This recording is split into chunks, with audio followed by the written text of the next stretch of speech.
Thank you so much, everybody, for being here today. I'm excited to be at our February Teach LARC meeting. Yadira actually will not be joining us today. She is driving to Mexico this morning to purchase land. So she's meeting with a lawyer right at this minute to purchase some land for her family in Mexico. And so anyways, we're so excited for her. Her mom, so that way she has family there still. She's still planning to stay up here, but just for the future to have some other opportunities. So she won't be joining us, but she is absolutely here in spirit. Now, I hope everybody does not mind a little bit of cheesiness today, but it is Valentine's Day. And last month when we met, we talked about doing a Valentine's Day icebreaker of some sort, just something kind of festive and fun. And so I went down the rabbit hole of Valentine's Day icebreakers. And it's tricky because as adults, you don't want it to be too cheesy, but at the same time, you want it to be engaging and fun. And so I actually found something that is pretty silly. And in total, it's 7 minutes, but we're going to do 3 minutes of it. I pray that you will just indulge me on this one, because at first you're going to be like, oh, is she serious? And then after a minute into it, you're going to smile. And there's one piece of it that I'm hoping you take with you after. So can I ask that everybody is into it today? Can we do it? Okay, excellent. So thank you for. I guess so. Okay, don't laugh too hard. But I found a cute little video called Would You Rather? And so we need to listen along, and based on what the teacher tells us, we have to do activities based on what our preference is. And so in this video, he's going to cover some of our favorite candies with Valentine's Day. And then depending on which one you choose, you're going to have an activity that's related to it. It's like a brain break for kids. This one, as I said, goes 7 minutes. We're going to go about 3 minutes and 28 seconds, if I remember correctly. And it's just kind of cute. So anyways, let's go for it. Get ready, because this is going to stick in your brain today, everybody.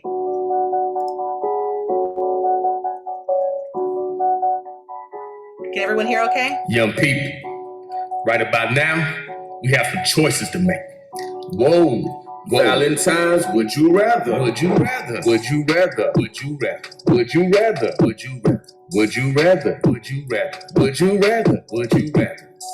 You rather this or rather that? Rather that. You rather this or rather that? Rather that. Would you rather? Would you rather? Would you rather? Would you rather? Would you rather? Would you rather? Would you rather? Would you rather? Have some Skittles or Skittles? Have some Starburst. Okay, get have ready. Some Skittles or Skittles? Cheesiness is coming soon, everyone. Starburst. If you said have some Skittles, I want you to do some jumping jacks. Jumping jacks. But if you said have some Starburst, I want you to do some lateral taps. Lateral taps. You ready for it? Okay, so you gotta stand up. Let's go. Let's go. Let's go. 1, 2, 3, 4, 5, 6, 7, 8, 9, 10, 11, 12, 13, 14, 15, 16, 17, 18, 19, 20. Now rest and reset. Now rest and reset. Now rest and reset. Now rest and reset. We're gonna do 3 of them total, so reset. 2 more to go, everybody. Now rest and reset. Good job. Would you rather? Would you rather? Would you rather? Would you rather? Would you rather? Would you rather? Would you rather? Would you rather? Have some blow pops, or have some Tootsie Pops. Tootsie. Have some blow pops, or have some Tootsie Pops. Have some Tootsie Pops. If you said have some blow pops, I want you to do some split jumps. Split jumps. But if you said have some Tootsie Pops, I want you to do some arm circles. Arm circles. You ready for it? You ready? Let's go. Let's go. Let's go. 1, 2, 3, 4, 5, 6, 7, 8, 9, 10, 11, 12, 13, 14, 15, 16, 17, 18, 19, 20. Now rest and reset. Now rest and reset. I love this. Now rest and reset. Now rest and reset. Now rest and reset. Now rest and reset. Good job. Would you rather? Would you rather? Would you rather? Would you rather? Would you rather? Would you rather? Would you rather? Would you rather have some sour patch or have some sour hearts? Have some sour patch or have some sour hearts? If you said have sour patch, I want you to do some hopscotch. But if you said sour hearts, I want you to do some squats. You ready for it? You ready? Let's go.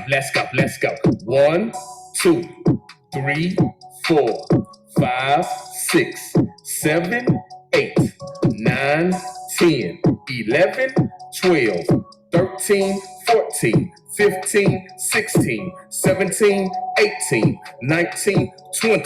Now rest and reset. Now rest and reset. Now rest and reset. Now rest and reset. Now rest and reset. Now rest and reset. Good job. Would you rather? Would you rather? Would you rather? Would you rather? Would you rather? Would you rather? Would you rather? Would you rather? Have some Jolly Ranchers or have some nerve? Have some nerve. Have some Jolly Ranchers or have some nerve? Have some nerve. If you said Jolly Ranchers, I want you to do the running man. Do the running. Okay, are we back and everybody can hear and we're good?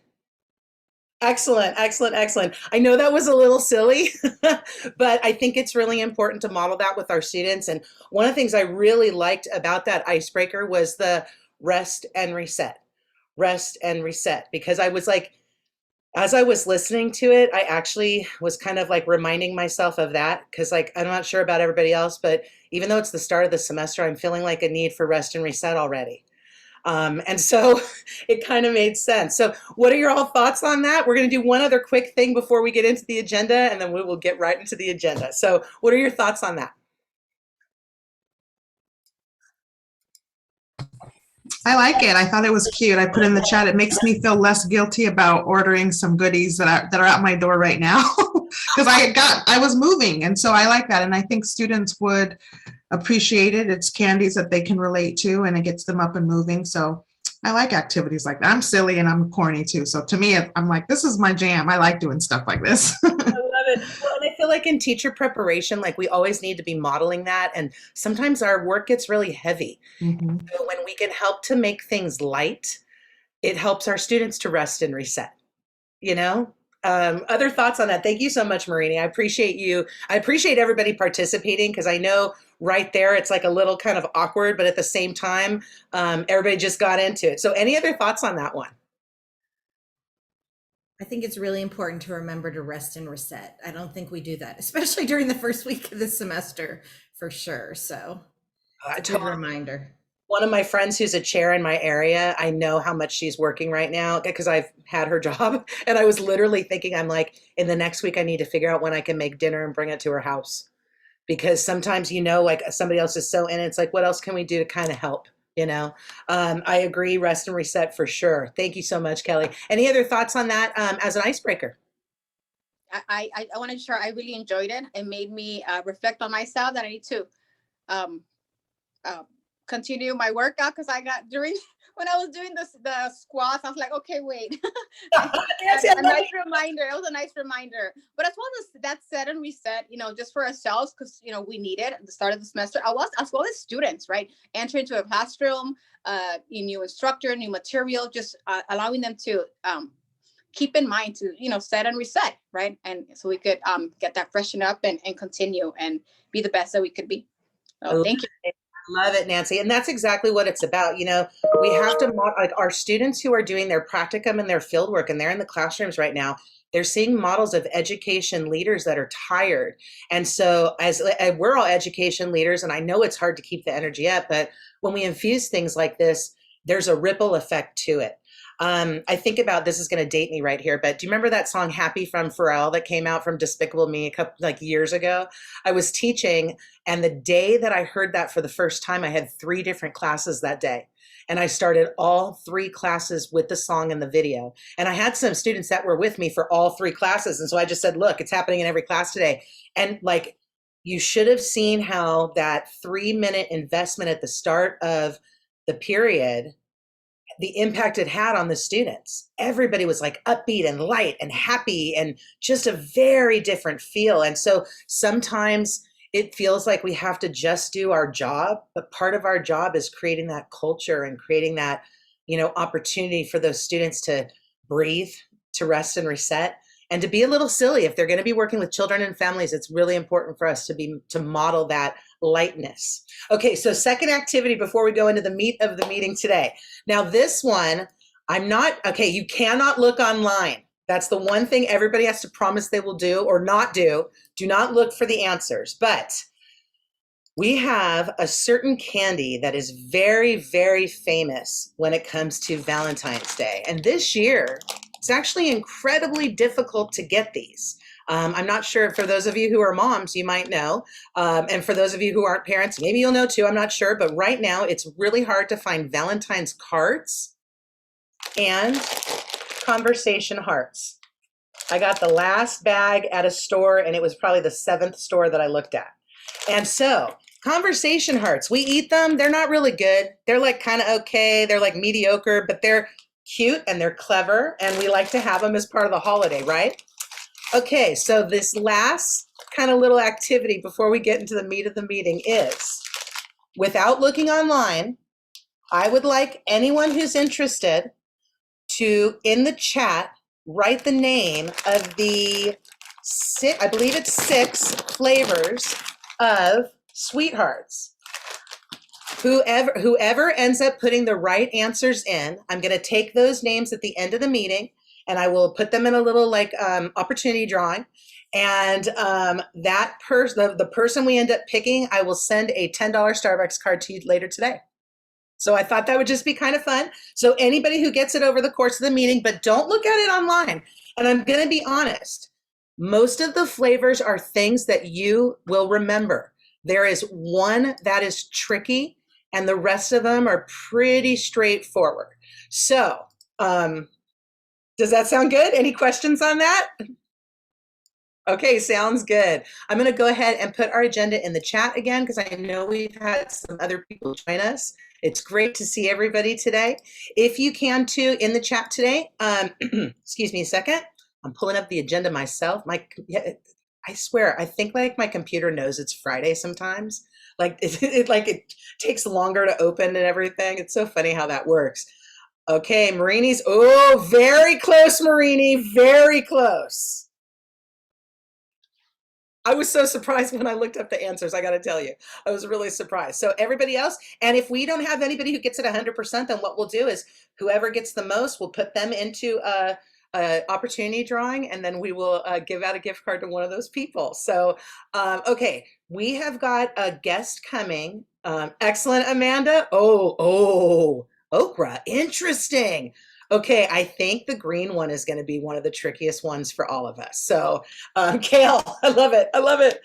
This is going to be fun. I will make sure I'll keep track of all the recording on the side, all the chat, and then I might have to take a couple minutes to look at that to make sure I get everybody into the right opportunity drawing. But let's go ahead and do some intros in the chat today. I know we have a lot of us on, which is wonderful. If you could please include your name, your organization, or your college, and your favorite type of Valentine's Day candy.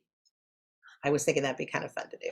So we were going to originally start off with Woodcraft Rangers. I don't think Julie's here yet. She's going to be joining us around 9:30. So I'm going to go ahead and jump around a little bit. Actually, you know what? Since we've got about 10 minutes right now, let's go ahead and start on a discussion on the strong workforce funding. Okay, I'm going to put that in the chat again for those who are just joining. And I just want to share kind of what we ended up in terms of our strong workforce funds. We had $80,000 extra dollars, and I am working with El Camino to execute all of this. One of the challenges on the campus at El Camino right now, we met with some leadership earlier this week, and one of the challenges is they don't have staffing that does POs and requisitions. They've had a lot of the people who have that position are not available right now. So we're trying to figure out how to get everything paid out. And so a little tricky. I know everybody is in that boat right now. One of the things that we're looking at, which is not my first choice to do, of course, but one of the things that we're looking at El Camino is seeing what expenditures we've already had and transferring over the the funds that need to be spent by the end of March into those expenditures. And so that way it will kind of elongate the amount of time we have in order to spend those funds. But I know most campuses are just spending straight out, which is great. That's ideal. Oh my gosh, I guess I shouldn't have asked about candy because now I'm sitting here thinking I'm hungry. I love See's candy as well. Sour Patch, Hershey's, anything chocolate. I'm not very good. Dark chocolate kisses, almond squares, peanut butter cups. I don't discriminate. I like them all.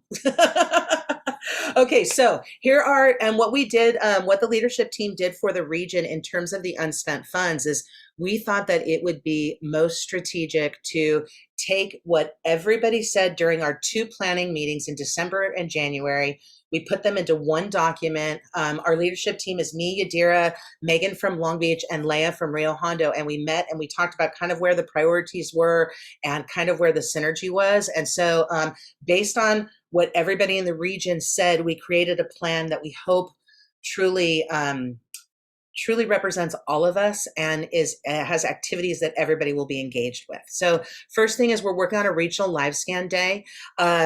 I was working with Marianne at Citrus, and Citrus is holding one of their own, and we were hoping to kind of do it all together. And it turns out that we're going to need to do a separate one. And so we're looking at hiring a company to come in to do a regional live scan day for one shot. Over at Citrus, they have between 50 to 75 students that are already signed up for their day. We're really excited about that. If you have any questions about fingerprinting on your campus, it's really important that we let leadership know that fingerprinting is a barrier for our occupation industry. We have students who want to apply for a child development permit or want to apply for a certificate of clearance for K through 12. And that fingerprinting sometimes is something that like turns them away or makes them wait, as opposed to if we can remove the fingerprinting as a financial burden for students, it's going to expedite them on their pathways. And so it absolutely is like when we pull out live scan, that makes it more likely that our students will get their certificates, get their degrees, get to transfer or whatever their career goal is. And so we're trying to remove those barriers as much as possible. So, and within our region, we've had colleagues that have used both strong workforce funding and Perkins funding in order to help support our students with the live scan cost. So I'm excited for that. Liz is working on an ECE center tour where we're going to have a virtual opportunity to visit a couple different types of center models. Liz, when I met with the leadership team, we all felt it would be totally appropriate in order to, since we're working with the leads at 3 preschools or centers, to figure out a way to give a stipend to each of those directors because we value their time and their contributions. And so we changed the allocations in order to make that happen, that we can allocate a stipend to each of them. So you and I should connect so we can get that tied up. And I'm excited about that. Thank you so much. We have a variety of workshops and trainings that we are bringing to the region. At this point, most of these, I've talked with all the people, but we didn't solidify all the dates yet because of the paperwork issue with El Camino. So I'm still working on that. I do want to let you know that I'm in still negotiation with 2 people. One of them, and Marini, I apologize, but one of them is your partner. Things got a little crazy this week, so we haven't connected yet, but I know he knows that we're interested and he said he's willing to help. So we just need to finalize that. No problem. His session he did on restorative justice was so good and people were so engaged that Thank you. I'm just excited to bring him back in more like a formalized consultant role. Thank you. He'd love to do it. Excellent. The other one that's on this list that I don't have solidified is or fully solidified is we talked about the concept of nurtured heart, and we had mentioned that somebody from Peach might be interested in doing that. I have not officially staffed that one yet. And the reason why is I wanted to bring it to the group today to see if there was a specific person in Peach that you would like me to reach out to for this workshop. If not, I will reach out to the general group. But if there's 1 or 2 people that you think might be the people, I just wanted to make sure to bring that up and get everybody's opinion on that first. So for the nurtured heart, was there any specific person you were thinking for that training?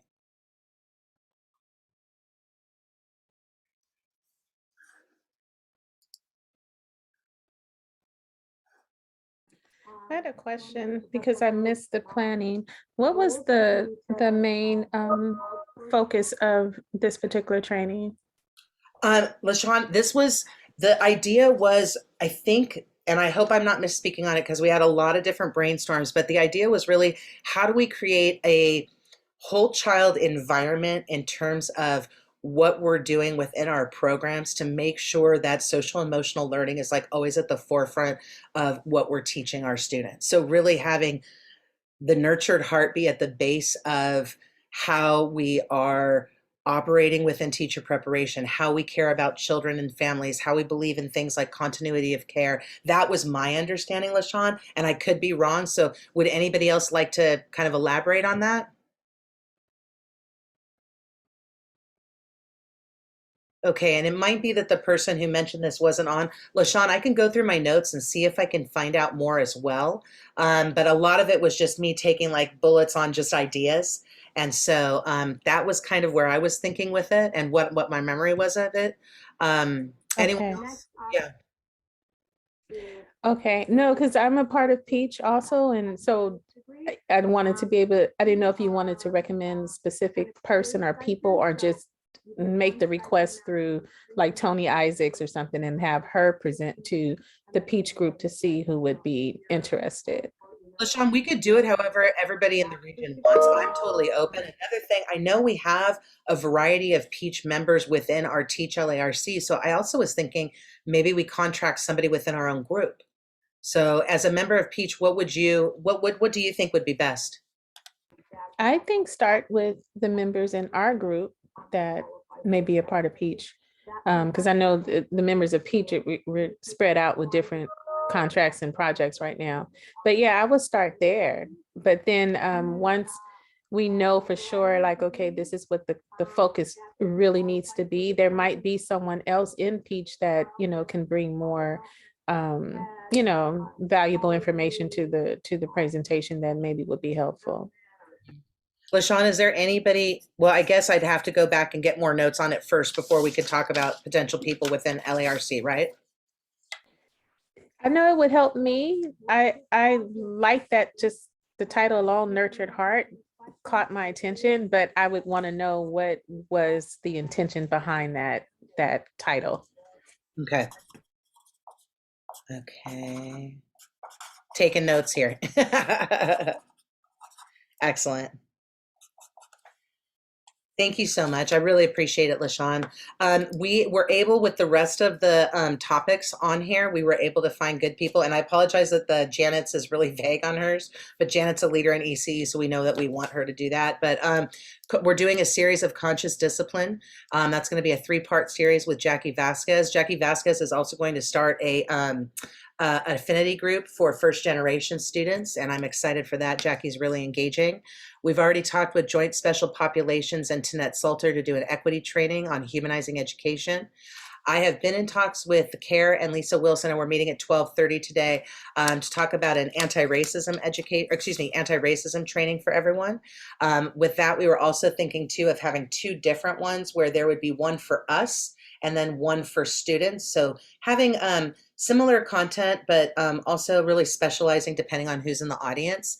And then we've got restorative justice. We've got some ECE, some EDU workshops coming in, some workshops on mentoring, contextualized learning, careers in education, careers in early childhood education. And then we are contracting Dr. Rosemary Wren out of Cuesta College to do some critical conversations training. Rosemary, as many of us know, has been leading those discussions for a while now. Her doctorate that she finished last year was really centered on that idea. And so Cuesta provided some training for our last Teach for LA. And so this time we're going to contract them to help us with this. And then I'm so excited to share with you guys, I actually just got this confirmed this morning.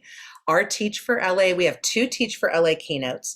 I'm really so grateful. Julie Brooks, who's going to be on today in just a minute from Woodcraft Rangers, is going to be talking about expanded care and learning and what's coming like down the pipeline right now. She's going to be talking to us because she's got jobs and she needs our students and her organization needs our students. And so I'm excited for Julie to be our keynote. I'm also super excited to say that Alondra Guzman Diaz, the Teacher of the Year for California, who went up to the national level. She did not win national, but she went up to the national level and she's one of ours. And everybody knows that Marianne at Citrus worked with Alondra back in the day when she was first considering being a teacher. And Marianne has helped to facilitate bringing Alondra in as our keynote for Teach for LA. So really excited about that.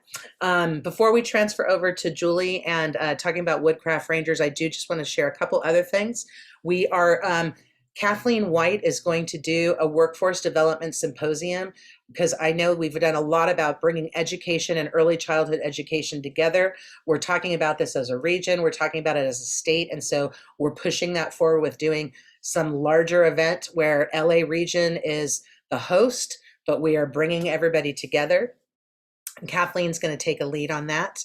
We also are purchasing promotional items for all 16 campuses, and we already have pictures of, we've been reviewing all sorts of different kinds of lunchbox coolers and stress balls and antibacterial containers and battery packs, and just, we are trying to find promotional marketing materials that are going to be tools for our students. So right now we know that our students, some of them are living in food insecurity, and some of our campuses have food pantries now. So why not get them a collapsible cooler for lunch that they can then put some food in and bring home? And so we're trying to be smart. So we know that many of them are still using their phones in order to access their coursework. So let's get some battery packs, because maybe that would be not just a marketing item, but also a tool. So we are working with Via Promotions on that. And when we met with El Camino this week, we talked about their marketing department. We have the name of the person that needs to confirm everything, but we've been working on that for couple weeks now. We also have the pins, the Teach LARC pins that we're purchasing, and we are planning to purchase a good amount for each campus. And so the way that we're going to disseminate everything is, once everything comes in, we're going to do like an outdoor retreat where it's like if you're able to, come on and pick up your stuff for your campus, have a chance to connect for a little bit. We don't have the specifics on it yet, but we'll probably be looking at April, because everything will have to arrive to campus by end of March. So, and we'll make sure that we coordinate around spring breaks, because we don't want to infringe on anybody's family time. We want to make sure that everybody can rest and reset, like our icebreaker told us this morning. There's also some funding in here for me to coordinate everything for this. And I'm also going to do a crosswalk of para-educator opportunities in Teach for LARC, which will be good for us, because that'll help us in terms of like when we're advocating and whatnot. So I actually just sent our LEAP report, the Los Angeles Education Alignment Project, to somebody earlier this week. So we've got $80,000 that we'll be spending out, and I'm excited for the opportunity. It's just more training for us and our students and more opportunities to connect. So any thoughts or comments on this before we transition?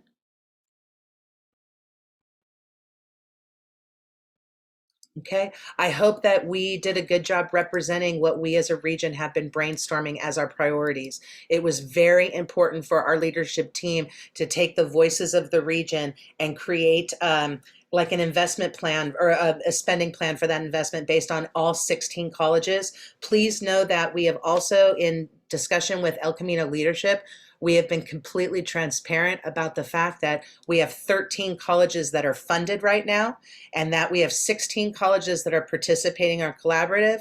And we explained about how the region made us only allocate to the 13 that were previously allocated to, and we couldn't add additional campuses. And so we share with them our strategy on taking those $80,000 and doing shared investment across the region, so that way all 16 campuses can benefit from these unspent funds. So I hope that's good with everybody. I'm so excited. It's always nice when that happens. And also be prepared, everyone. Like, I know our strong workforce funding ends in June. I hope everybody's cool with this, but we're not ending. There's no reason for our group to be contingent upon one funding source to bring us together. That's small-minded. And so I think it's important for us to stay together as a team, no matter what our funding sources are. And because there's going to be a ton of opportunities coming down. And if we stay together as a region and we, build off of each other's strengths, we will be more likely to get those funds that are coming down. So is that cool with everyone? I mean, if you want to quit after June, we can. I mean, that could be your, my campus is out by all means. I don't want anybody to feel obligated to stay, but I also think that we have a great community and I don't think that we should stop this community. So. Okay, I love it. I got ELAC is in. Thank you.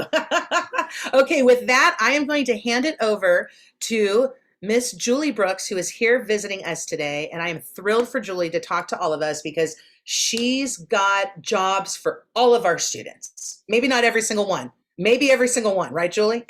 Okay, I'll get quiet and the floor is yours. I just gave you sharing capabilities, Julie. If you need me to do anything to show anything, just let me know. Great. Thank you so much. So Renee, always a pleasure. And thank you for having me today.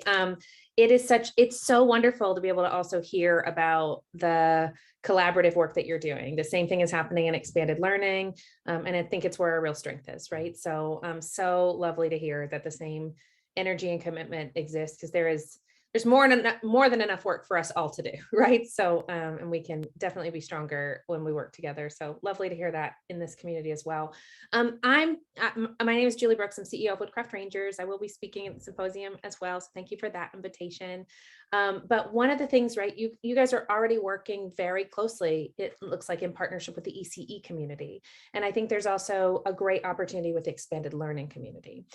So I have kind of I'm CEO of Woodcraft Rangers, so we'll talk a little bit about what's on the current horizon, but then a little bit of long-term goals for us as an agency. But I also am the liaison to a similar group in expanded learning, which represents about 30 agencies that meet, now bi-weekly. We were meeting on a weekly basis, right? Trying to do the same kind of work, right? Coordinate systems, lean on one another, develop common goals, speak with a common language, like all the things that I'm sure you're trying to do as well. And also, right, create consistency across the field when it comes to training and expectations and because we've been a little like on the fringe for some time, right? In expanded learning, we're not K-12, we're not ECE, but also, as you may know, there are huge investments in expanded learning in the state of California right now. So in the governor's budget, there is $4.6 billion to build out the expanded learning program throughout the state. And that compares, just to put it in context, right, the ACEs and 21st century programs, which you may be aware of, that entire investment as a state has been consistent at about 400 million. So it's 10 times the funding. And we really look at it, right? Organizations like Woodcraft Rangers, we work at school campuses running publicly funded, right? Title I schools running publicly funded expanded learning programs as a community-based organization. So you may be familiar with others in the same lane, like Boys and Girls Clubs or YMCAs. So you'll know the kind, I would imagine, right? But we're also, so I'll tell you a little bit about Woodcraft, and I'll tell you a little bit about what this moment is, because I think they're, just like you've been aligning with ECE, I think there's an immense opportunity when it comes to a few things to align with expanded learning. One, we have, as Woodcraft, we have about 700 employees. We're expecting this summer to need over 2,000 to run an expansion of summer programs related to those, right? And we're just one agency, right? So this is happening in every school district, every community-based organization. We just happen to have over 40 years of experience in running expanded learning. We're actually turning 100 this year. It's very exciting, but we've been doing after school for the last 40 years, which is also not, right, nothing to sneeze at. So we expect, right, to continue to expand in this moment due to unmet need that once existed, right? Because that once existed, that hopefully will no longer exist when it comes to these programs. If you're familiar with, I don't know if you guys are familiar with the Expanded Learning Opportunities Program as has been announced in the state. Is that something that's familiar? Julie, some will be and some will not be. Right. So I'll give a very brief overview, but it's essentially for grades TK through 6. The governor's intent is really universal after school programming for every child who needs it, with a special focus on low-income communities in Title I schools. So big grants just went out to schools who have 80% or more unduplicated students to provide after-school enrichment, including tutoring, academic services, sports, arts, STEM programs, leadership programs, social justice programs, all of the things that expanded learning often does right in the hours, in out of school hours, right? So, and then summer programs. There's also a requirement that schools have to offer a 9-hour intersessional program if they receive these grants. So 30 days. So a combination of summer and school breaks or holidays. And that's new. And as you probably know, summer is a crisis time often for families in childcare as well, right? So, so to be able to bring those kinds of resources as well and work in alignment with schools to make sure that we can focus on things like social emotional learning, learning loss mitigation, all of those pieces. But from your perspective, what it also means is that, right, we are just Woodcraft alone, right? We have over nearly 700 paraprofessional educators, and many of them have career aspirations of working in the field of education. And I'll share my screen a little bit because I think there's a little bit of information about this. But we as an agency, and many agencies that are our peers, intentionally have hyperlocal staffing strategies, intentionally recruit from the communities we serve as well. So we have really kind of a robust pipeline of teacher candidates like waiting in the wings, right? So and we want to make sure that and 90% of our team are BIPOC. Most 40% are alumni of our program. So and a lot of them come with years of experience, right, in areas of classroom management, delivering instruction, developing activities, but maybe haven't completed teacher prep programs to be able to kind of to track them into the classroom itself. So I think there's an immense opportunity right now, but there's also an immense need for us, right? So it's a little bit working in both ways. One, we need more folks to be able to run these programs. I mean, I'll tell you, when my COO or other COOs think about moving from 700 to 2,000 employees in the next few weeks, it is not for the faint of heart, right? And we also don't want it to sacrifice the quality that we've been able to deliver because our kids deserve it, right?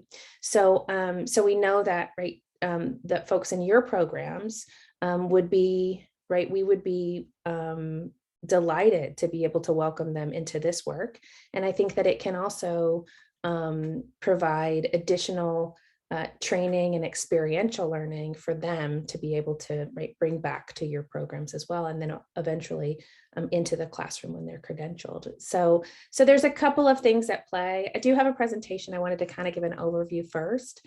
I can stop there. One thing I should also mention about Woodcraft is we are looking actively for partnerships specifically in the communities where we have critical mass. So we serve essentially a 710 corridor from the East San Gabriel Valley all the way down to the coast. But we have a lot of schools in the gateway cities, in Huntington Park, in Southgate, in South LA.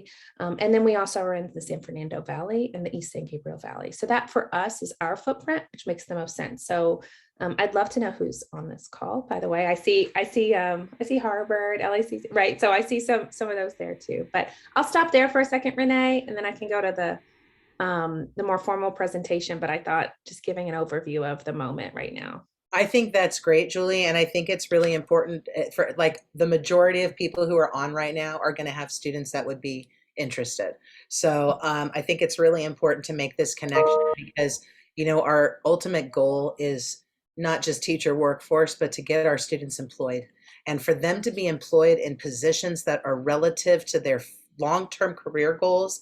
I mean, there's nothing wrong with doing in between jobs. There's nothing wrong with doing retail. There's nothing wrong with doing food service like that. You get a lot of different skills from that. But when you can get in a job or, you know, that's on the way to your career. I was just in a meeting, I think it was on Wednesday, the TPP lead meeting, where I said, man, my 3 years that I did extended care and I was a camp counselor, like that was, I had no idea the long-term impact it would have on me as an educator. You would think, oh, she's 48. She did that at 16, 17, and 18. It was absolutely foundational to creating who I am as an educator and my belief system for the children and families I work with. So the more extended care, the better, especially because if you're a parent and have had to pay those costs and you're trying to find, you know, good programs and And sometimes it's really hard to find, it's really hard to afford. And so now we're moving into a space where suddenly it's going to be everybody that gets this option. And it And they're won't, free. And yeah, they it won't will just be for free. certain classes. It's just so exciting. Julie, now Woodcraft is at 83 campuses. Are they all elementary schools, or how does that work? Yeah, exactly. So we are at 83 campuses. We actually serve TK through 12th grade students, but the majority of our campuses, over 60, are elementary school. And this funding really is focused on it's TK through 6. So you've got a little bit of middle school depending on where you are, right? But it's really focused in elementary school, and that's one of the reasons that agencies like ours will see a significant expansion over the next couple of years due to us being so focused in elementary school. So we're really looking for that. I would also say, and I can share, but I'm also pretty conversational. I can share the PowerPoint too.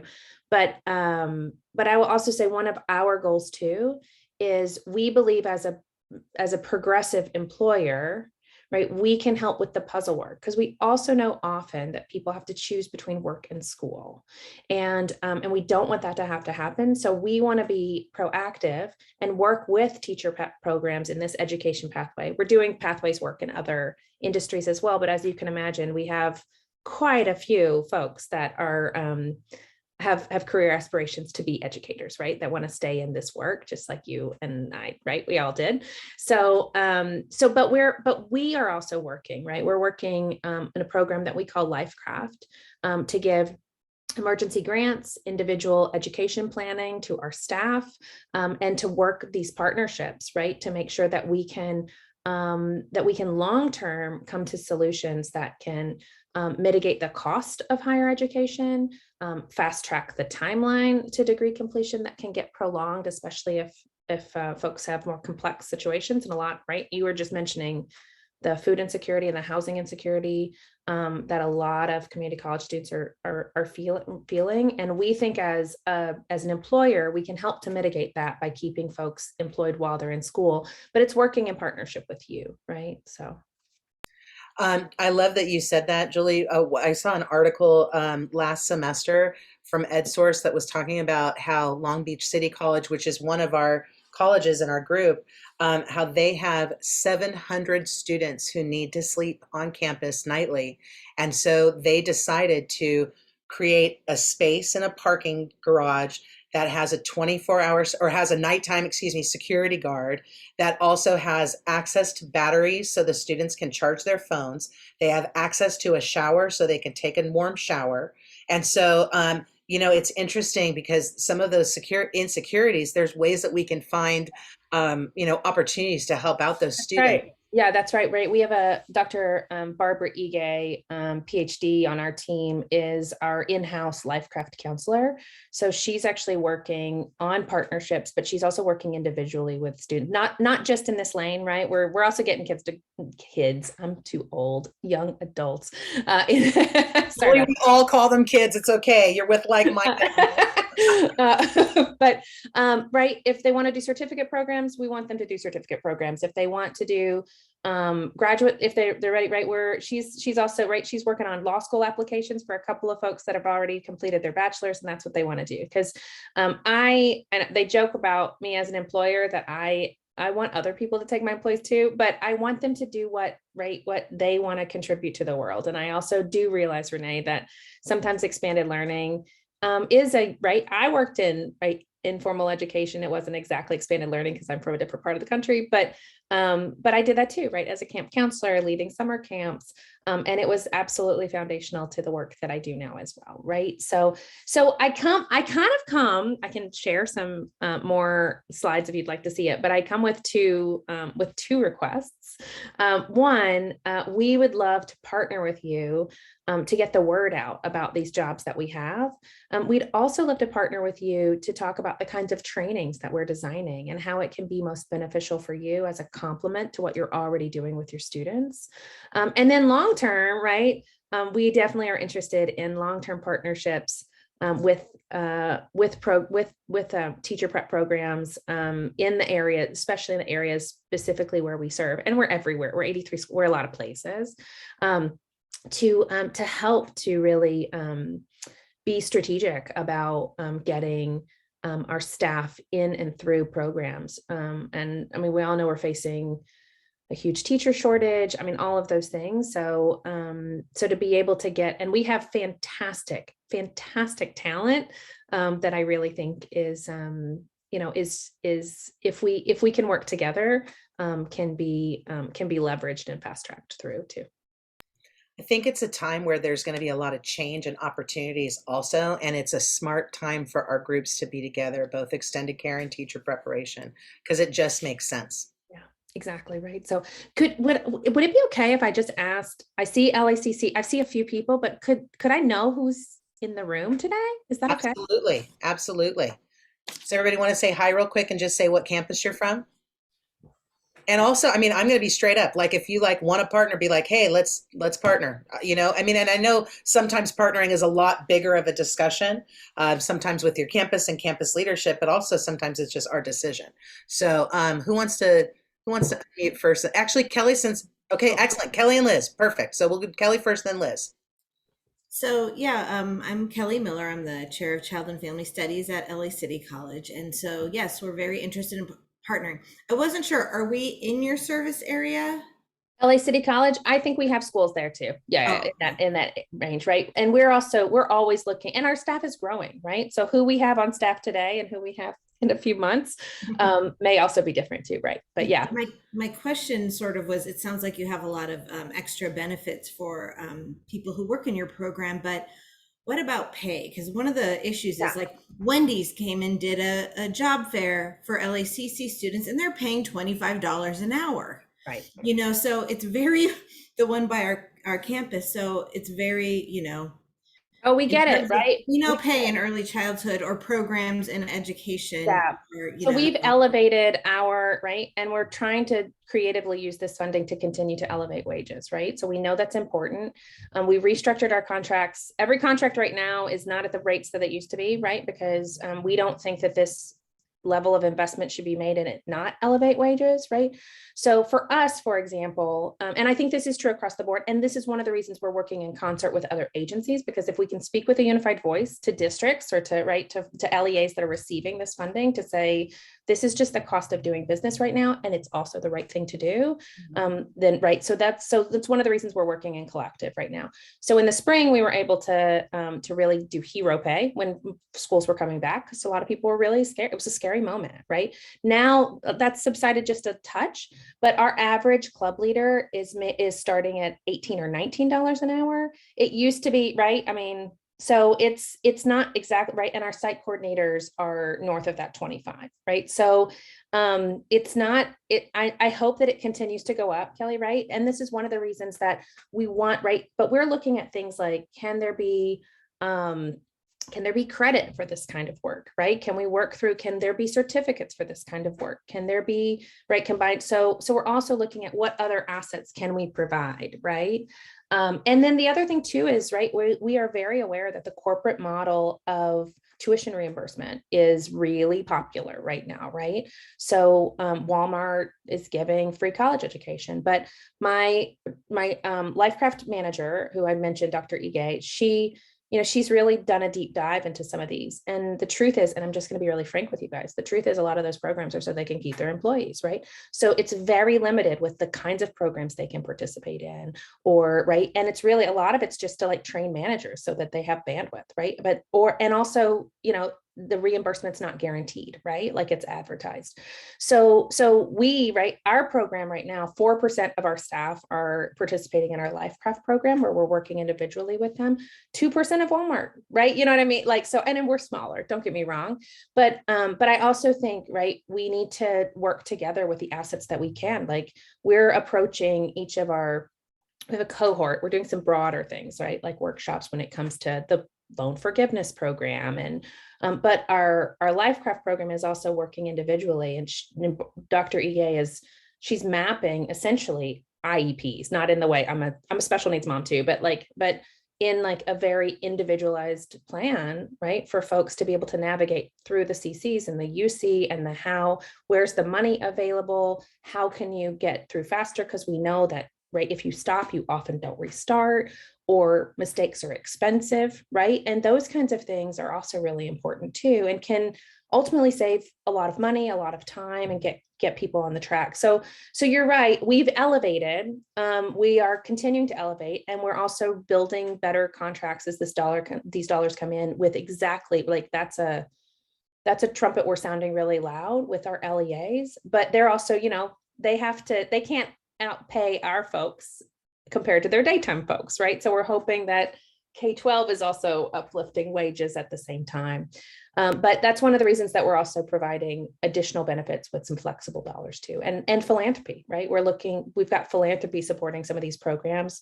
So like participating in LifeCraft, we're paying people for that time, right? So it's not, right? And I think those are things from a policy level that also is important for expanded learning to work with teacher prep, like paid field work, right? Like we are ripe for field work, but I'll tell you, most of the folks that work for us can't do that for free. It's just not in the cards, right? So just in a meeting yesterday where the concept of double dipping came up. And I said, look, I was schooled in the double dipping mindset when I was teaching field work for 24 semesters, that it can't be paid. And, all this, like it's double dipping if you do that. And I said to the group, I said, we need to change the system. So that's no longer double dipping. It's not just assumed if you're going to be a teacher that you're going to do free field work, free practicum, and free student teaching. I'm sorry. That doesn't make any sense. It eliminates a lot of people from being able to, right? Yeah. When I was in my full-time student teaching, they told me, Renee, you can't work. I said, that's not an option. I don't have anybody that pays my bills. I pay my bills. And so I was able to get a class at night that I TA'd. But then my days were like, 40 hours plus TAing and running sections, and it wasn't healthy. It's just not at all. And one of the reasons I want to tell everybody, one of the reasons why I would like people to have conversations with either Woodcraft Rangers or groups like this, they're thinking differently. Something that Julie said to me a little while ago in conversation had really stuck with me. She said, we've got so many expanded care positions that are part-time positions. We have so many early care positions that are part-time positions. What if we could work with expanded care and our districts who are doing early care and work together to create full-time positions with benefits where the two organizations kick in together? Like, she's thinking things very differently, which is exactly what we need to do moving forward. We don't want to have this level of investment come and then we do things the way they've been done. That's like the opposite of what the whole point of the investment is. And I love too that you mentioned IEPs, Julie, because earlier this week I had the opportunity to talk with a colleague from Department of Education, and we talked policy. And she said at one point, if you could make one policy change, what would it be, Renee? Because she's the person who works with all, she does the policy. And I said, I would make one change, that every single person in California, now that they're going to be 3 years old and 4 years old and starting our TK through 12 system, we start doing IEPs across the board, individualized education plans for every single person, starting at 3 years old or whatever your entry point is, up until your exit in college or career or wherever your exit is. Imagine if every year there was a shared document where you could come together and say, what are the challenges? What are the resources? What are the goals for your family? What are your goals for your child? And we all work together on this. And it doesn't just happen in elementary school, but throughout the entire pipeline. And so that's support and stability. And it seems like that's kind of what you're leaning towards as well. Yeah, absolutely. Right. So, and I kept talking, my apologies. Who else is in the room? Sorry. I can go next. Hi, Julie. I'm Liz Lopez. I am faculty in both child development and education. Oh, fabulous. Yes, at Harbor College. And I'm also not sure if we're in your service area. It doesn't seem familiar, but I think most programs in your, I'm going to tell you, and I just want this to happen, right? I want these programs to be supported. I think we have a couple of schools in the Harbor area. We have a couple of schools in San Pedro, Wilmington. So we have a few. I feel like Gardena might be like close, right? Like, but I would also say other agencies in the area. Boys and Girls Clubs of Carson, Boys and Girls Clubs of the Bay Area. I mean, of the Bay Area, sorry. I think they call themselves Boys and Girls Clubs of the Harbor and the Bay. I don't know what but Harbor Boys and Girls Club. Those are also really prevalent agencies in your area as well. We'd still be happy to talk to. We have several sites there, but I would also happy to connect you with other folks that are looking to have the same conversation. Yeah, you mentioned something that kind of, lit a light bulb in my head, and that was that keyword field work. I think the challenge that we are posed with in both education and child development is just placing our students. And so just having maybe we are here partner, yes, who could take them. And I love the idea. I come from a very strong Reggio background of mixed age groups for those students that are uncertain and don't know whether, I don't know if I want to do. Well, what a great place to place our students so that they can get it all and say, you know what, I really liked working one-on-one, or I like the little ones. Think of what that could do for your exploration in the long run. Exactly, right? Exactly. And project-based learning. I mean, all kinds of strategies, right? That absolutely, right? But they can it's like a sampler platter, right? Yeah. Well, you get to student teaching and you know what you want to do, as opposed to thinking that that's an exploration. That's too late as exploration. LaShawn, I see your hand up. Oh, I'm just gonna go next if you were ready. Yeah, please. Okay. Sorry, I don't know how my background is gonna look today, but I think this sounds like we partnered with you guys before in the past. I'm not sure, and my information is actually on campus to confirm that, but I remember Where are you, LaShawn? Where are you, LaShawn? I'm sorry. Okay, so I'm LaShawna from Los Angeles Southwest College, and I'm the Child Development Department Chair there. And I almost want to say that we absolutely did. And we had someone come to our campus and do information sessions for our students. And we ended up getting our students on board doing internships over the summer at different locations. And so it was really beneficial. We had a grant at the time where we were able to give the students stipends. And then some of them were invited to be interviewed and hired. I would love to. We'd love to do it again. Yeah. Yeah. I will, even if it wasn't you guys. I just want it to all get done, right? Like I want the kids to get these programs. I want your folks I want the quality programs. We all want the same thing, right? Mm-hmm. So And 18 to 19 bucks an hour. I don't mean to be weird. I started at $5.35. You know what I mean? So I know it might not be like as much as we're hoping yet, but it's going in the right direction. But I think also it's about being proactive and creative about that puzzle work too, right? Absolutely. But LaShawn, absolutely. Okay. All right. So I'm open to collaborate. I also want to talk to you maybe offline. I'll try to get in touch with you as well about something else you mentioned. Okay, great. And then the other thing, thank you. I'm going to put my email in here. The other thing that I would say too is we're also being creative about, there's a lot of programs out there right now that have dollars attached for students, right? So whether that's the new College Core program that allows placement in CBOs, right? And then gives a stipend, right? That's $10,000 a year, and 450 hours. So we're also really game to look at how do we, Renee, to you, I don't see it as double dipping. I see it as blending and braiding funding, right? So how can we, and we still have, believe me, we're the master of compliance, just like you guys, but we're also really looking to explore those options with college partners too. Julie, I know for a fact that our system is very interested in getting that going and having it be successful.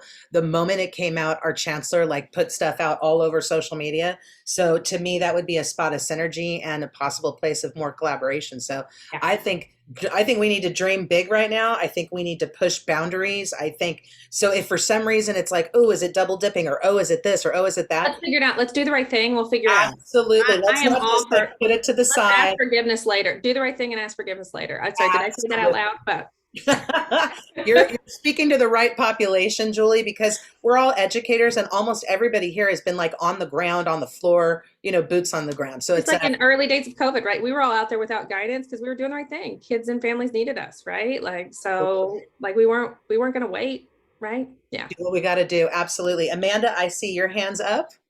Hi, I'll go next if that's okay. My name's Amanda Andrade. I'm the chair of the CFES department, Child, Family, and Education Studies at East Los Angeles College. Sounds like we've got a lot in your Oh, for service area. sure. Yeah. Yeah. So San Gabriel Valley, Monterey Park, East LA, Southgate, we have a campus as well.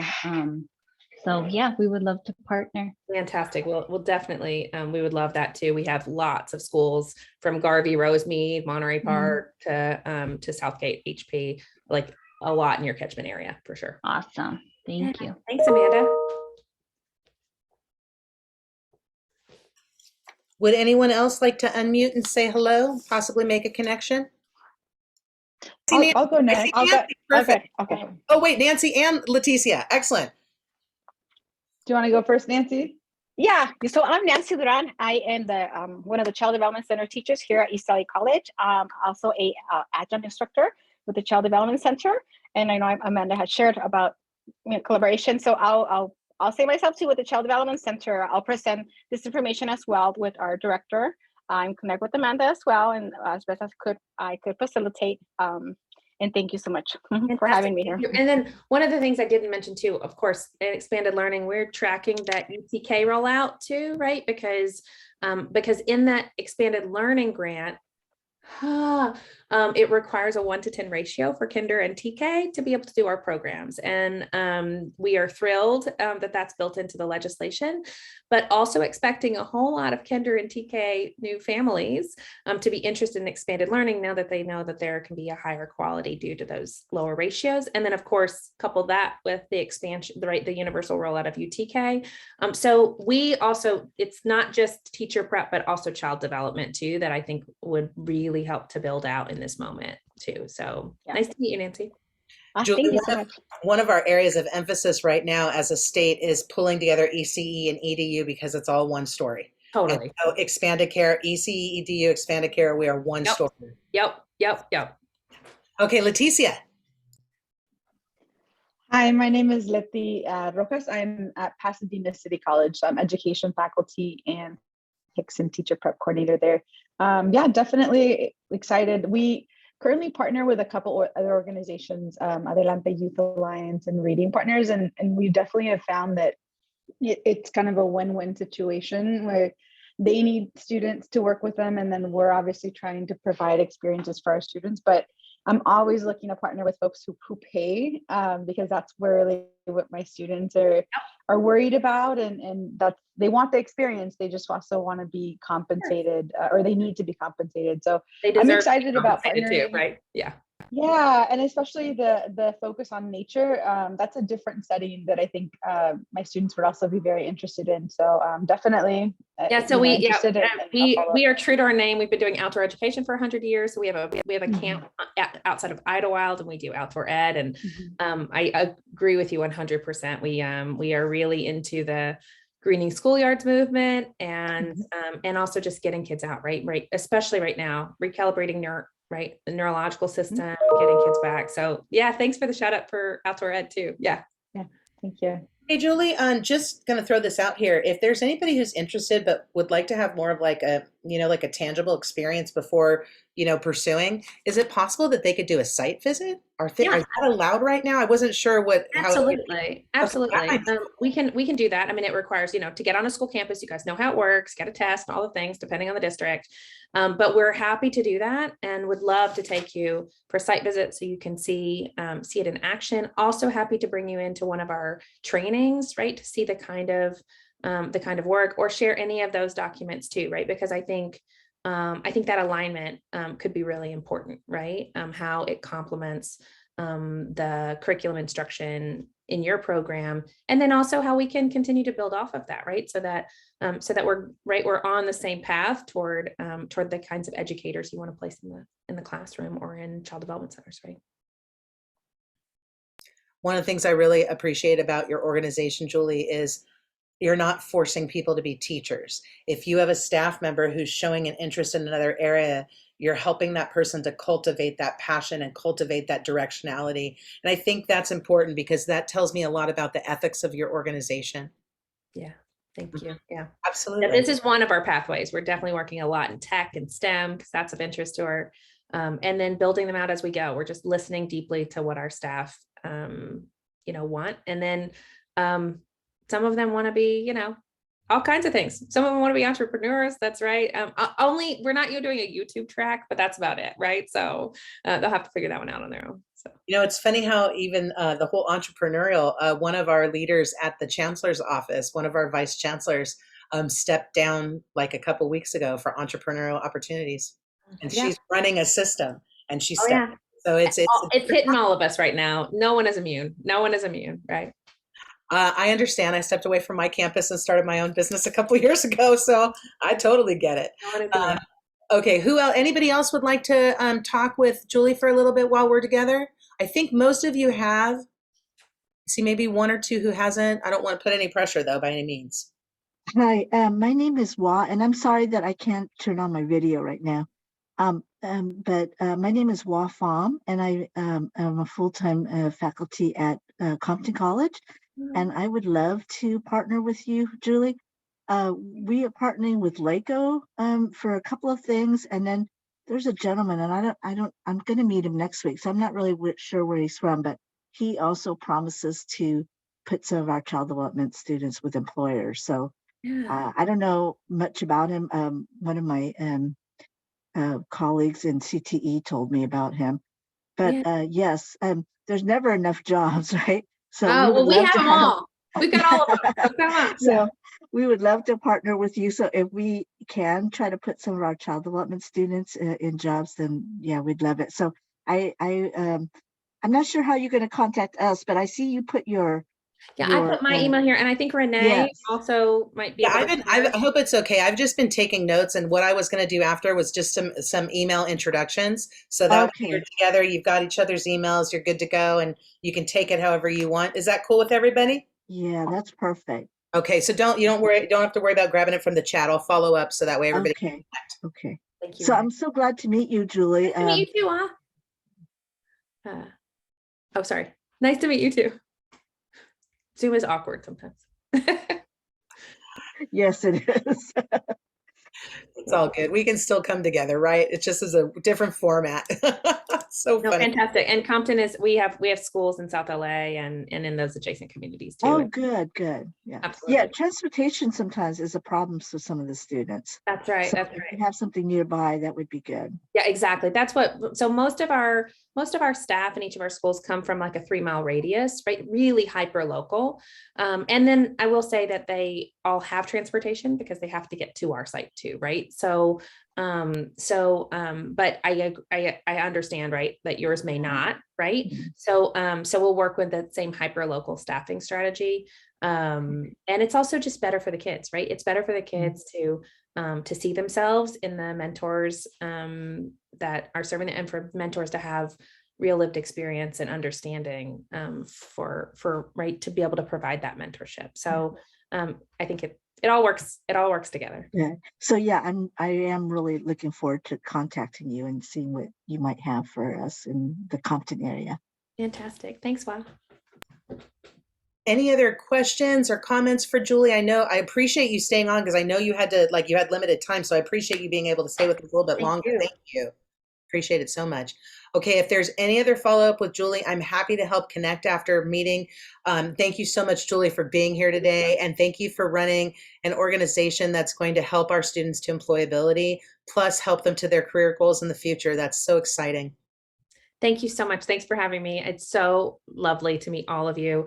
We are all on the same team, and I appreciate your enthusiasm today too. So, all right. Bye. Julie, take care. Thanks, Bye. I'm so glad she had an opportunity to join us. I've been getting to know Woodcraft Rangers better and working with Julie more. We actually had a chance to go out for breakfast a couple weeks ago. And when we were sitting there having breakfast, she moved up by my area in fall. And so we had been meaning to go out. And so just when we were sitting there for breakfast, I said, there's like so much potential here. Like we've got to find a way to get the LA colleges working with you and your organization. So I look forward to doing some introductions because in all my engagement with her and her organization, it's been, I don't want to be like wearing rose-colored glasses, but honestly, it's felt really good and authentic and kind of really like a match to what we do.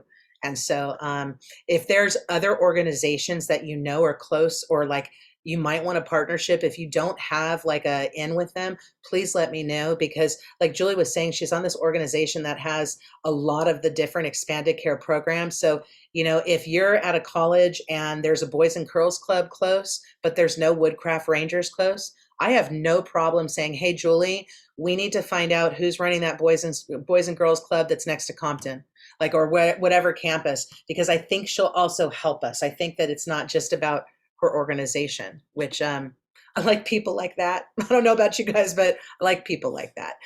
Okay, let's go ahead and we're going to go back to the agenda, and I'm actually going to do a little bit of a revisit.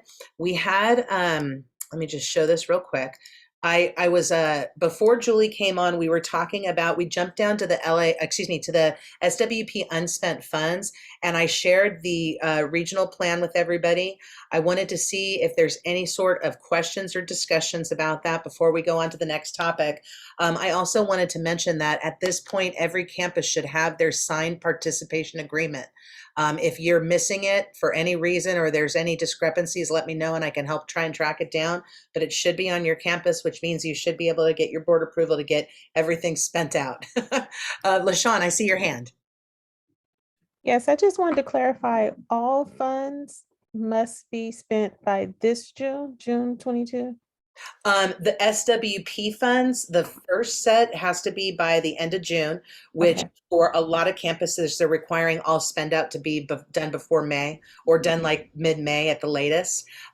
For these unspent funds, for the campuses that got them, those are done on as of March 31st. And so you might have to be a little creative with that, where maybe you take an expense that you've already done and switch it over to the unspent funds, release some more of the money that goes till June, and then utilize that. I know that's not always ideal, but I don't even know how they thought that they could execute this and get everybody spend it out in, like, 2 months at the start of the year. It's close to impossible. So we have to get a little creative with it. But according to everything I've been told, all of our SWP funds will end the end of June of this year. But I'm hoping that we'll be able to get in on next round. So Okay. yeah. Okay, thank you. Absolutely. And if there's anybody who's having trouble spending funds, please give us a heads up early. The South Coast Central region just had that, where they thought they were done with funds, and one of the campuses had 10 grand to spend, and they only invoiced for 3,000. So suddenly there was $7,000 in that mad rush to spend it. So just give us a heads up if there's going to be monies coming back, so that way Yadira and I and Leah and Megan can be planning ahead of time for what those funds can go towards. Please know also, though, I always in my head have like a list of stuff, like always. And like worst case scenario, it's June 29th and we've got $1,000 left in the grant. If I can go to Lakeshore and spend $1,000 and have that stuff and that receipt on that campus by the 30th, we could then, I mean, ideally we don't want to reimburse, but there's ways to make things work. So any other questions or comments about those SWP funds before we move on to Teach for LA?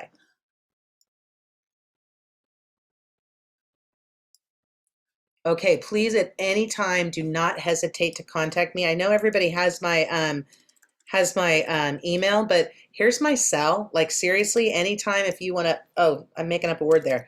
If you want to call or text, even if it's weekend, especially as we get to these deadlines of the end of March and end of June, just know that I'm accessible and I'm here to be of service and here to be support. And even if it's, you're having a really rough day and you're not sure what to do and you need more of an emotional support, please know that you can count on me. I'm here for the LA region. This is complicated, all of this, but working together makes it easier. So I'm here to be a resource. Okay, any questions or comments about SWP funding? Then let's get into Teach for LA. Oh my gosh. I'm so excited, everybody. Teach for LA is going to be awesome. Looking forward to it. I've got the Eventbrite listed here. I have not sent out the full email. I will get that out either later today or first thing on Monday with the flyer for everybody. We are in need of some presenters. Let me actually, before we get into that, let me show you the flyer. Okie dokie. So here's our flyer for Teach for LA. We're going March 21st to 23rd. We're going to have some bonus sessions at the end of the week like we did last time. Our goal is similar to last time, where we're really hoping to have a solid kickoff on Monday night, and then all day, all night programming Monday and Wednesday. Oh, excuse me, Tuesday and Wednesday. So we found out that format ended up working out really, really well. So we're just going to stick with that. And see how many we have. As I said, we have not pushed it out yet, so we only have a handful of people that already follow us on Eventbrite that have signed up for the conference. But I'm not worried about registration and whatnot, especially because we are working with some of the Cerritos team for more online presence than we've ever had. And so we're looking at having like Facebook, Instagram, LinkedIn, just as many different platforms to get the word out. So, and I'll send all those links once everything's official. We had to open up like kind of a couple new pages. So once all of it is officially like solidified, I'll send that out to everybody. Okay, here's something though that I need some help with.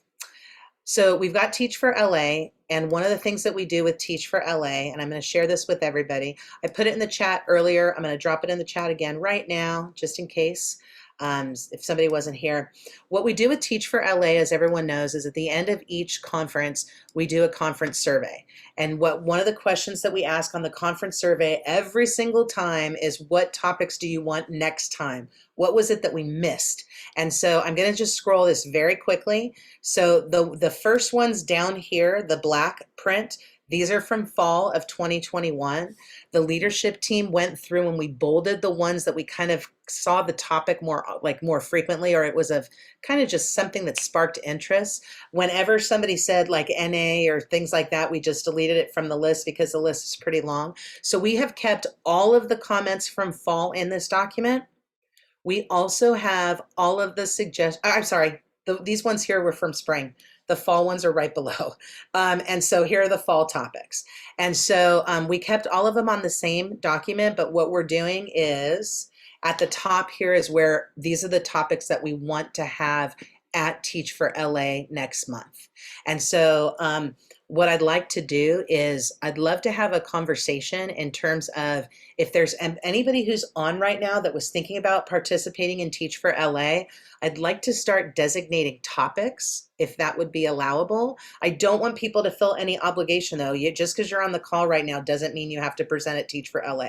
Not by any means. But these are what people have been asking for. And so let me run through just quickly so everybody has an idea. So self-care practices, inclusive classroom environment, exploring career options in ECE and education, practical teaching tips, hiring process, interviewing resumes, getting your credential, classroom management, first year teaching tips, teacher panel, student panels. People want special education. People want to know about child development permits. They wanted more ECE workshops this round than we had last round. They want, our students are interested in diversity, equity, and inclusion topics, mental health topics. They would like us to do a networking session, extended care opportunities. I already put woodcraft in if they want to do a session. I've also talked to I think everybody knows that Rio and El Camino and Cerritos are working with the Center for Collaborative Education on a project called CPTP, and they're interested in presenting. We talked about having the restorative justice bonus day. Kathleen White's going to come in and do something towards probably the end of that week or the start of the next week on bringing together ECE and EDU. That will be much more for faculty though than for students. I also wanted to check to see if the team wants to invite CalSTRS back. They have been involved in our past couple ones. And the interesting thing is, if you look at the comments that the student makes, a lot of students think that the CalSTRS information is valuable. So is that a group that we want to keep inviting back? I wanted to make sure I asked before making an assumption. Does it sound good if we invite CalSTRS back, or any thoughts on that?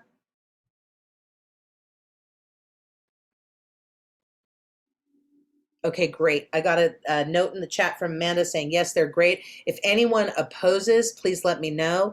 I can wait till Monday before I send the invitation to them. So if there's any opposition, I'll just let me know. Otherwise, we can invite them. So we're looking to do probably about 17 or 18 workshops over the 3 days.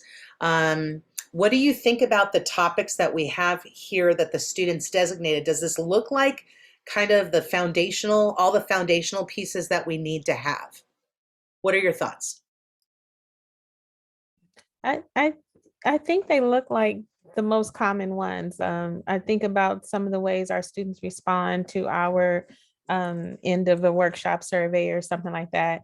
There's always special education, and there's more interest in the mental health. And so we're trying to do more of the mental health piece. But yeah, I think they're good. But as far as the ECE, they love those. And I don't know that we may do that enough or a lot. And sometimes it's harder because we're on Zoom and they shy away from it, but versus being in person. But I think there's a good way to do that in Zoom settings also. Well, Sean, I've been thinking about that too. And I was even thinking within ECE, what if we had like a make and take session? We don't have make and take sessions at this. Maybe we should try to put one or two in. And maybe that's not what ECE is asking for. I know they were asking for more ECE workshops though. So what are your thoughts on like, what can we offer in ECE that would be relevant? I mean, by all means, I want to make sure we have permit. I want to make sure we have credentialing because that's important information. But in terms of early care, what else do you think would be good? I saw from the survey earlier that you were slowing down. I saw a science, and I think one time you had asked me to do social development, but I wanted to see.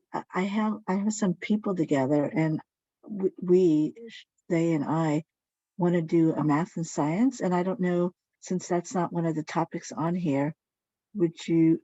Well, I mean, it's ECE, but I don't know if you think it's not relevant to the conference this year. I don't know. It is 100% relevant. And I love if we have an ECE workshop that's specifically focusing on math and science skills or math and science conception, or what are you thinking for math and science for it?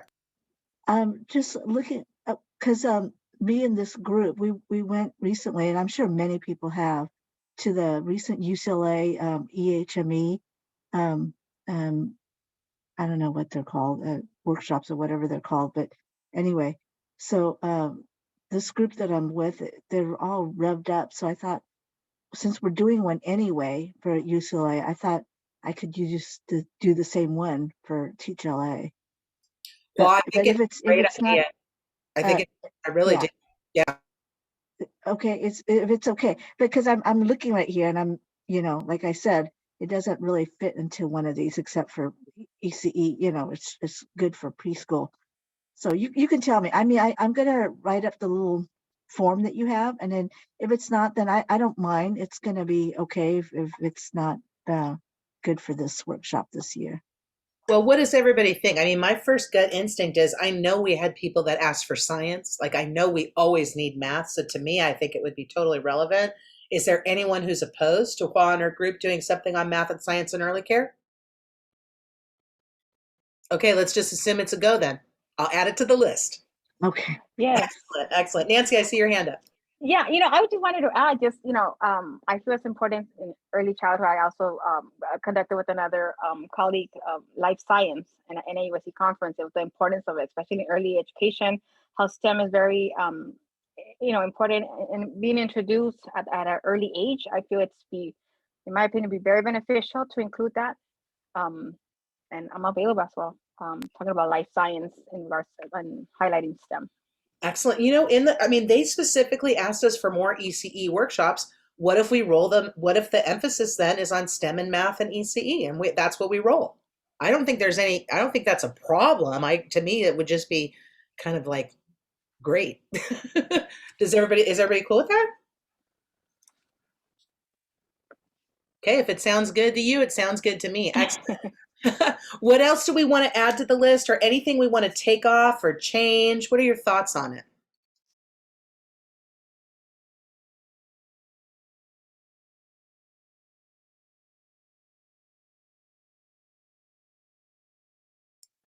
Okay, if it looks good to everybody, we can go ahead and move forward with it. With this too, I was hoping that we could start to kind of designate who is going to do what. And I don't know if we have enough of us to do that right now. So I think what I'll do is I will send out the the link for anybody who's interested in submitting a proposal. And it's not like we kick back proposals and say no. We usually take all the proposals we have. And so I will send out that link to everybody. And then if you want, I'm putting in the chat right now. And so if you want to do a session, that would be great. I'll make sure I have that list next to it in the hopes that we can kind of ground most of those. And then we'll see what happens. I'm glad though, because in like the next probably like week, we got to really get it solidified. So it'll be nice. It'll be nice to get this going. I'm also going to put the Eventbrite in here. If you want to start sharing that Eventbrite or want to even just enroll yourself, so that way, excuse me, so that way you're getting all the information about the conference, please feel free to do so. I will also send out a formal email. The way that the flyer is, if I just drop it in the chat right now, the links aren't active to registration. So I have to like take the flyer and kind of send it to you a different way in order for everything to stay linked and live. So I will do that either today or Monday, but within the next few days, everybody will have everything. I'm excited for Teach for LA. I know it's a ton of work, but it's so much fun. And just seeing our students and their responses to everything is wonderful. Within the leadership team planning for Teach for LA, we are going to do an opportunity drawing again. It was suggested that we, because last time with everything going on with my mom, everybody was so kind in allowing me to do more gift certificates versus the boxes, because the boxes are a whole different level of shopping and organizing and mailing and everything related to that. And so within our planning team, it was suggested that we stay to gift cards for this time, unless individual campuses have things that they want to mail or individual people have things they want to mail.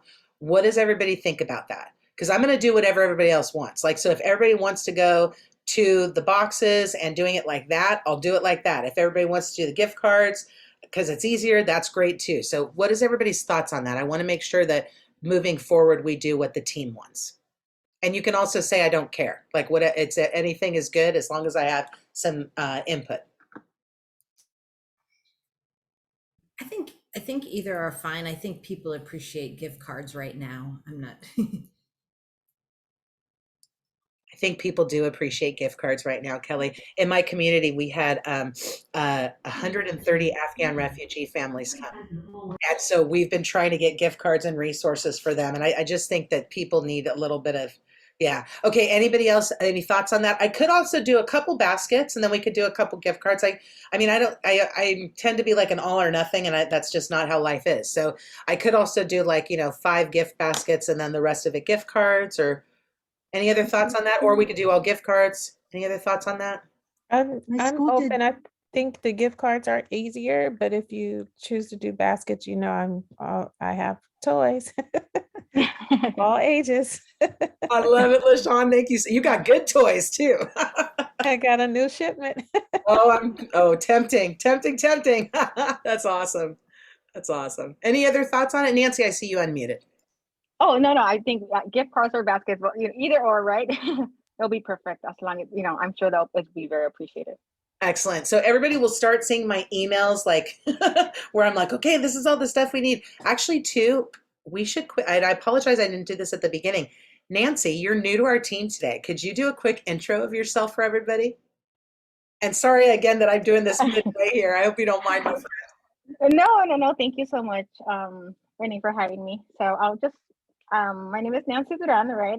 I've been in the early childhood field for about 16 years. I started here at ELAC. I'm one of the child development center teachers with the toddler program, as well as an adjunct instructor, child development center. I'm also a mentor teacher, mentoring students in the field of early childhood education. I love, working with the community collaboration, parent involvement. Right now, I'm currently working on Nights in STEM here at the Child Development Center, piloting and see how it folds out. I feel it's important, the movement, and go with it, right? It's important to putting it into practice with the children as well as within the community, and see how STEM, is introduced in early childhood, especially with the toddlers and infants as well. And I share this because I collaborated with the Columbia Memorial Space Center, which feels very important also to build those collaborations within the community. And thank you so much for being here. So if anybody needs further support, I'm here. I love to learn. Nancy, I appreciate you being here. Nancy and I were on a call a couple weeks ago, and I was like, why don't you come to teach LARC? And she's like, I don't really think I've ever, like, and I was like, it's an inclusive group. We would love it if you came. So Nancy, I appreciate you being here today. Really do. Thank you. Thank you for having me. And nice to meet you all. Okay, I want to show everybody just a couple announcements and then go into some campus discussions. But I want to make sure everybody saw our very long agenda here that has some really cool stuff coming up. First of all, for the ECE COP, we have a meeting. Oh my goodness, I put the January one.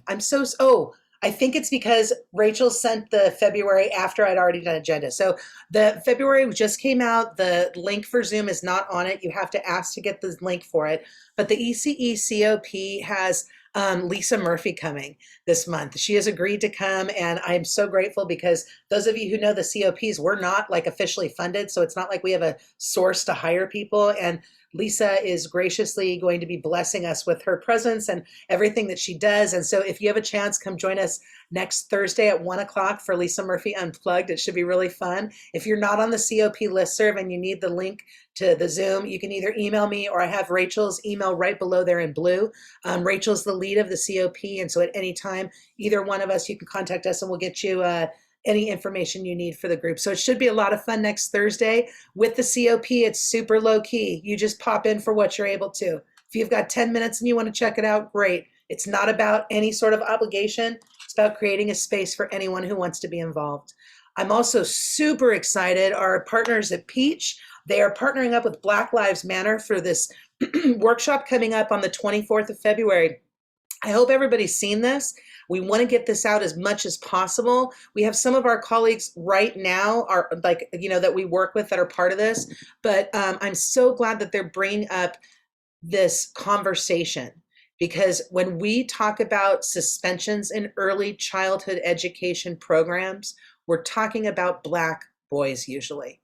And so I really appreciate that they are bringing this conversation to the forefront, because if we're looking at how do we make systematic change, we have to be looking at where are the places that we're failing. And this is an area for growth, an area of possibility. And so special thanks to Keisha, Latanya, and Alma for bringing this with their other colleagues. This is going to be great. I believe it's free also. So if you have a chance, check that out. I also want to share with you, our colleagues at Joint Special Populations are doing a series on LGBTQ high school students and college students, and the importance of our vocabulary and the words we use in the classroom and in our programs. And so I'm super excited. I actually get to be involved in this on the March 24th panel. I'm helping to put that together. Along with a very, very prominent expert in this area. And then she's doing some trainings on the 17th of February and March 3rd as well. And so if you have a chance to check any of those out, registration's at the top. JSTAC is doing some great work on this concept of humanity and how do we have humanity at the forefront of all we do with our students, both in the virtual space and in the face-to-face space. So these are a couple things just coming up that may be of interest to everyone. Again, no obligation, but if it's something that looks good or something you want to share with, some of them are relevant for our students and or other faculty and staff, please do so. But I'd like to open it up now for just a conversation on where is your campus at for spring? How are things going? I know like El Camino is just starting tomorrow, so some of our campuses haven't even started yet for the semester, but where are things at? Are there any gaps, any kind of opportunities for us to help or fill in? So who wants to start us off? Oh, sorry. Go ahead, Liz. Oh, no, it's okay. You can go ahead. So just really quickly, we're starting on Monday, and we were going to do hybrid, so half in person and then half online. And then all the students were emailing me and telling me they didn't want to come because either one, they were afraid of COVID still, or two, they had to take care of their children, or just a variety of reasons. So I emailed my dean all their emails, and so we had to change it. And so we had to be on half on Zoom and half online. So it's still hybrid, but it's half Zoom and half online. And the majority, this college is trying to have 50% transition to be in person, but then it didn't happen. So now I think there's only 30% that's going to be in person, mostly CTEs. Everybody else is still online and on Zoom. Well, that 30% is a number I've been hearing repeatedly this semester. I believe that everybody was really shooting for a 50 to 70% face to face, and what our registration was telling us is not that. I know that Yadira started her EDU class at Rio. She was supposed to have 35 people face to face. Day one, she had 10.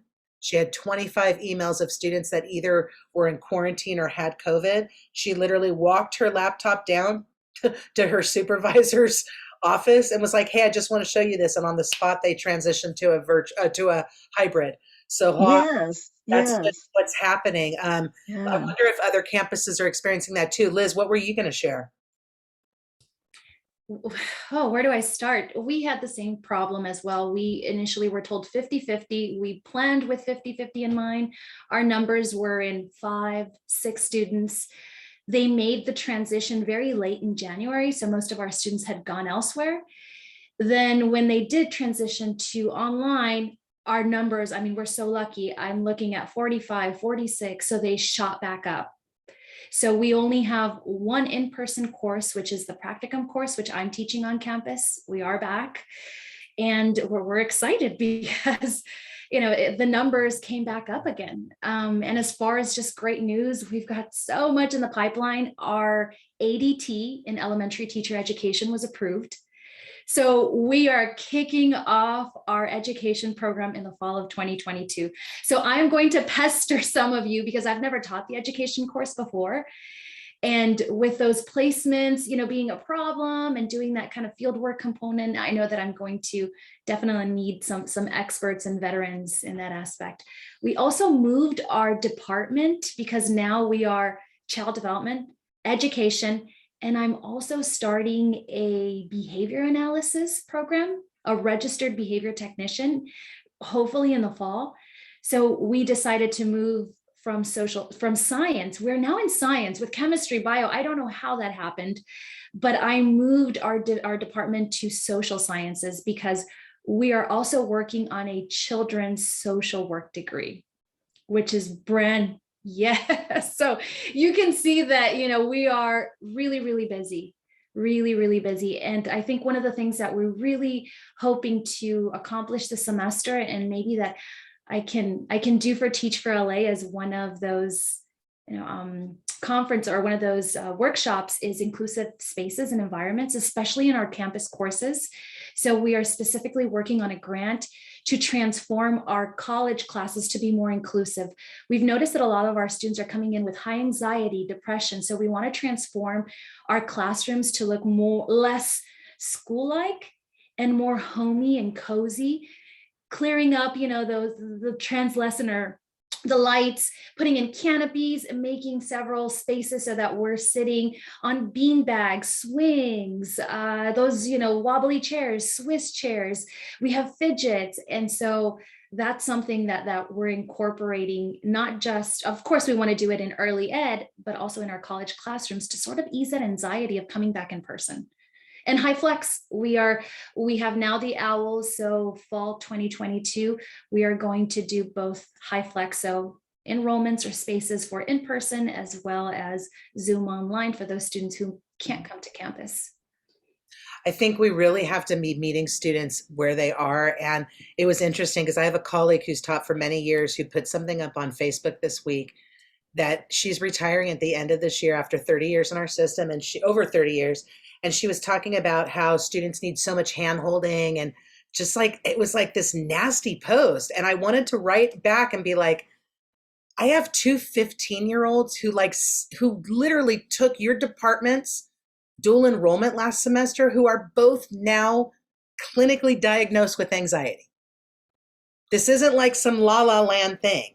The kids are in trouble. They're in trouble. Right now, my children's high school had 4 fights in the last week and a half, and they normally have maybe 1.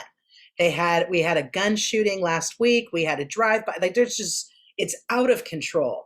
And so, Liz, I really appreciate that you're talking about the environmental impact that our college classes have, because a lot of times we don't stop and look at that. We don't stop and look at something as simple as putting a plant in a room can help to have somebody decompress and relax. You know what I mean? It can be a focal point for somebody who's got anxiety to bring their anxiety down. We don't realize how these small things can make a huge impact. And it's interesting because our high schools and our TK through 12 are more advanced than us in this area right now. They've already created these spaces in many of at least the high schools, if not junior highs and elementary, where people can go to decompress. They can go to have access to resources. They can go to have access to less stimulation, you know? And so for you to be talking about how do we transform our classrooms into that, this is the next wave. When I saw my colleague complaining about hand holding, I literally was like, well, it's good you're retiring, because guess what? We're going to be doing a lot more than holding hands for a while. We've got people who are getting on the brink of killing themselves. So how do we, you know what I mean? Guess what? We've got to hold hands right now if we want to have people to be healthy. If you're angry about how it's changed, it's time to go, because it's not going to be the same anymore. So Liz, thank you so much. If there's any way I can support that, I actually work with some high schools in my community in terms of the supplies that they keep in those spaces, and I even have pictures and stuff. If I can be a resource in any way, let me know. One of my friends runs a Zen Den at a local high school. So there's all sorts of kind of cross potential there. Thank you, Renee. Yeah, we were actually writing in stipends for also mental wellness. So to have speakers come in and do yoga or meditation. So I'll definitely be picking your brain about potentially tapping into your sources. Totally. I was shocked when I went, because I was just at the campus like a week ago, and she goes, oh, do you want to come into the Zen Den? I was like, yes. The thing that shocked me is I walked in the space, they had one of those fake fireplaces on. I was like, that's brilliant. And not on the TV. It was like a little mantle in the room with a fake fireplace where they had pictures and plants. And I was like, oh, I mean, just people are doing some creative stuff. So we have a swing. And so when I put in a work request for a swing, they looked at me in our campus like, why do you want a swing in here? I was like, look, there's a part of your brain that when you're swinging, I mean, just think of laying in a hammock at the beach, what that does for you. Think about our icebreaker, rest and reset, rest and reset. That's that repetitive motion. Mm-hmm. Rest and reset. You know, one of my kids was having a mental health crisis on Wednesday night. And I literally was like, it sounds like you need to just take tomorrow off. So he slept, he baked cookies, he watched 21 Jump Street, the silly movie with Jonah Hill and Channing Tatum. And guess what? Then he was okay for the next day. We need to allow people where they are, because we're in the territory is just totally different. Right? We just have to. Liz, brilliant. I love what you're doing. Let me know how we can support that. That's the direction we want to go. And maybe as a region, we should be thinking about this as a region. You know, what if we get another set of shared funding? Maybe that's an investment area we may want to look at. You know, I know that I think about when I was a chair and we'd struggle to have funding to buy, a bookshelf for the classroom environment, things like that. So maybe that's an area we could look at too. Liz, thanks for the inspiration today. That's exactly the kind of thing we want to hear on a Friday. So that's awesome. Who else wants to share? What's going on with your students? What are the gaps? What are the opportunities? LaShawn. I'll share. So unfortunately, it seems like I'm just now getting it all figured out and our funds have to be spent. But we went through multiple changes with deans and trying to track down the funds. And so I had to literally fight on campus. And so that's why I was clarifying the dates, and they do align with what the information that they gave me. But I'm excited because we actually created a dual enrollment pathway. And we have students involved, and we're planning our summer activities. And so this is where I got to get creative about how to fund some of these things. And then we have a Child Development Student Success Initiative program, which supports all of our students, but the idea is sign up and be a part of something special and get, additional support. So that's how we're working at our live scan, our CPR, and all of the other resources that we're providing for them. I'm also doing a mental health first aid training. It's a 7-hour training for mental health first aiders will be their title through the national organization, and it allows them to receive information on how to identify mental health signs of issues in youth. So that's something that our students are in need of, a lot more of that information. So we're doing a lot more on the mental health and social emotional side. And we found a group to do a workshop series also for the students. So right now I'm juggling paperwork, trying to get vendors and speaker requests and all those kind of things put together. But we have a good plan. I'll just see how well it goes. Thank you. LaShawn, I just wanted to let you know, I did that training last year. Actually, our dean offered it, and actually he was an adjunct faculty and just got hired full time. His name is Peter Pascherelli. He was the trainer. So I don't know if you have a trainer or if that might be more helpful because he's within our district already. I'm a trainer, but I need a partner. I need a partner. I do. I'm trying to find a local partner because I can do someone in my cohort because we all did ours virtually, but I was trying to find a local partner so that when we are physically, more together, I would have someone that I'm already working with that's local. But I did write down his name just in case, because I'm doing it in other places too. And so I want to find a couple of good partners that I can partner with. I'll look it up and maybe you can find him, but I forget his last name exactly. It's unique. So Peter, okay. Thank you, he Kelly. works for our kinesiology department. Thank you. That's awesome, LaShawn. Again, like going along with what the conversation has been, it's really what our students need right now. And especially because our students are going to be in the classroom with the next generation that's going to need it. So wonderful, wonderful investments. And thank you for your diligence with all the paperwork. I think our own system needs improvement in terms of paperwork and how that, it just makes it so crazy for sometimes the simplest of tasks. Yes, I agree. Thank you so much for sharing. Anybody else like to share? I can share. We had essentially planned on about 30% for our department, including our CD7s, our curriculum and practicum, which we were like, these have to come back on campus.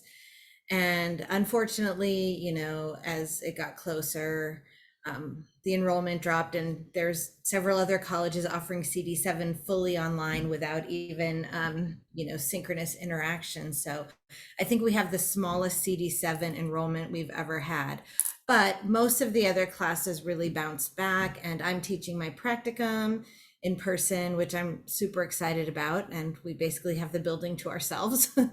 And we're also reopening our labs for students who want to come in and use our lab resources. And we're getting ready to send all of our practicum students who want to go to the CAEYC conference with our funds. So it's going to take a lot of work, but we're trying to get there.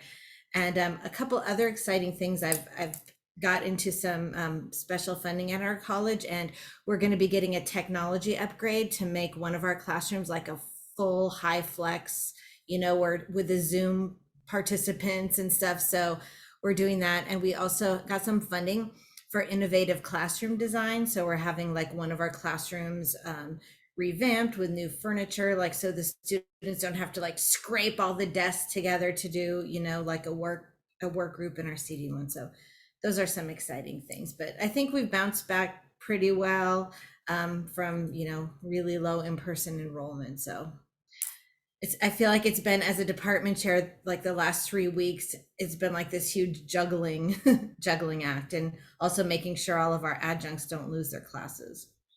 Yeah, that's been interesting watching that on other campuses, because I was talking with somebody that earlier this week where they pulled classes because they had to, but then the people who are on the roster to teach don't have the seniority. They didn't, so they pulled the classes, and it ended up they pulled classes of people who had seniority and they didn't reconfigure. So I was like, oh, I wonder how that's going to work over time. You know what I mean? Like, because you have your seniority, you've got to stick with that, I think, right? Crazy. I wanted to ask you, Kelly, you mentioned CD7 is your lowest enrollment that you had. What do you have in CD7, or how many people are in CD7 this semester? Oh, could you unmute? We had 3 sections that were going to be in person, and we capped them off at 25.